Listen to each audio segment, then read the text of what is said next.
Welcome to UVS institute. Previous class में हम लोग देखे हुए थे मेनली ब्रेस्ट के बारे में, यानी जो भी फीमेल ब्रेस्ट होता है, फीमेल ब्रेस्ट होता कैसा है एंड फीमेल ब्रेस्ट का वेट कैसा होता है, फीमेल जो ब्रेस्ट होती है वो किस जगह पे होता है, यानी उसकी साइड कहाँ पे होती है। बेसिकली आज हम लोग देखने वाले हैं शेप ऑफ ब्रेस्ट जो बच गया था। मैंने फर्स्ट बताया था शेप ऑफ ब्रेस्ट में दो शेप मैंने बताया था, एक आपको राउंड शेप एंड दूसरा ओवल शेप बताया गया था,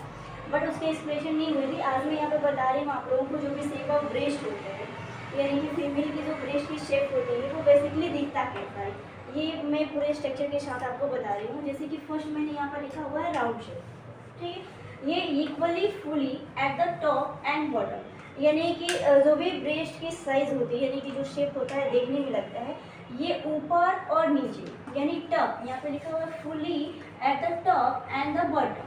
यानी कि ये ऊपर और नीचे दोनों साइज जो भी होती है शेप जो होती है वो सेम साइज की होती है, यानी कि दोनों सेम होता है देखने में, ठीक है। ना ही कोई बड़ा होता है ना ही छोटा होता है, ये राउंड शेप में दिखता है और दोनों शेप एक जैसी होती है, यानी इक्वल होती है। और ये फुली टॉप एंड बॉटम दोनों शेप होती है, यानी कि ऊपर की तरफ भी और नीचे की तरफ भी दोनों शेप होता है।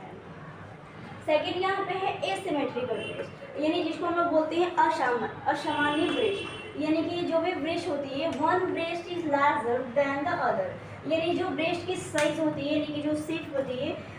तो एक ब्रेस्ट के अकॉर्डिंग दूसरे ब्रेस्ट की जो साइज होती है वो बड़ा और छोटा होता है, यानी कि जो एक ब्रेस्ट होता है वो बड़ा रहता है एंड सेकेंड वाली जो ब्रेस्ट होती है वो छोटा रहता है, ठीक है। उसको हम लोग बोलते हैं एसिमेट्रिकल ब्रेस्ट, ठीक है। नेक्स्ट हम लोग देख रहे हैं यहाँ पे बेल शेप। बेल शेप यानी ये बेल के जैसा दिखने में लगता है, यानी कि जो भी रिंग होती है उसके जैसा ये देखने में लगता है। ये होता है similar at the top Fuller at the bottom, यानी ऊपर से ये स्लिमर होता है, यानी कि बिल्कुल ये सॉफ्ट ऊपर से पतला दिखता है at the top Fuller the bottom, यानी कि लास्ट में जो उसकी एंडिंग पॉइंट होती है वो थोड़ा सा फुला हो जाता है, यानी कि ऊपर से ये देखने में स्लिम लगता है और नीचे से थोड़ी फुली हुई होती है और ये नीचे की तरफ डाउन रहता है, यानी कि ये डाउनवर्ड रहता है, जिसको हम लोग बोलते हैं बेसिकली बेल से, ठीक है। नेक्स्ट आते हैं हम लोग यहाँ पे टीयर ड्रॉप शेप, ठीक है। टीयर ड्रॉप शेप जो ब्रेस्ट की साइज होती है शेप होता है वो देखने में कैसा लगता है, ये देखने में राउंड लगता है but slightly less full at the top, ये देखने में राउंड होता है बट हल्का ये फूला, यानी कि फूला हुआ दिखता है, बहुत सा ये बड़ा साइज का दिखता है। ऊपर से देखने में सामने से देखने में ये राउंड दिखेगा बट हल्का सा ये फूला होगा, इसको बोलते हैं टीयर ड्रॉप शेप। नेक्स्ट हम लोग देख रहे हैं यहाँ पे साइड शेप, यानी कि जो भी ब्रेस्ट की साइज होती है और उसका जो शेप होता है वो स्टर्नम, जो बॉडी के अंदर स्टर्नम पाई जाती है, यानी जो भी रिब्स केज होता है ये स्टर्नम को छोड़ के, यानी कि बीच में स्पेस होता है और ये दोनों साइड एडजस्ट होता है, यानी कि ये स्टर्नम के दोनों साइड होता है और बीच में गैपिंग रहता है, इसको बोलते हैं हम लोग साइड से।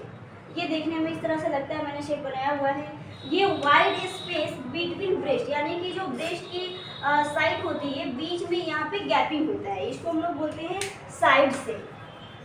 बाकी की इसकी शेप एंड इसका फंक्शन, यानी कि ब्रेस्ट फंक्शन क्या होता है, ब्रेस्ट क्या काम करता है, ब्रेस्ट के काम क्या होते हैं और इसकी जो शेप बच गई है वो मैं नेक्स्ट क्लास में आपको बताऊँगी।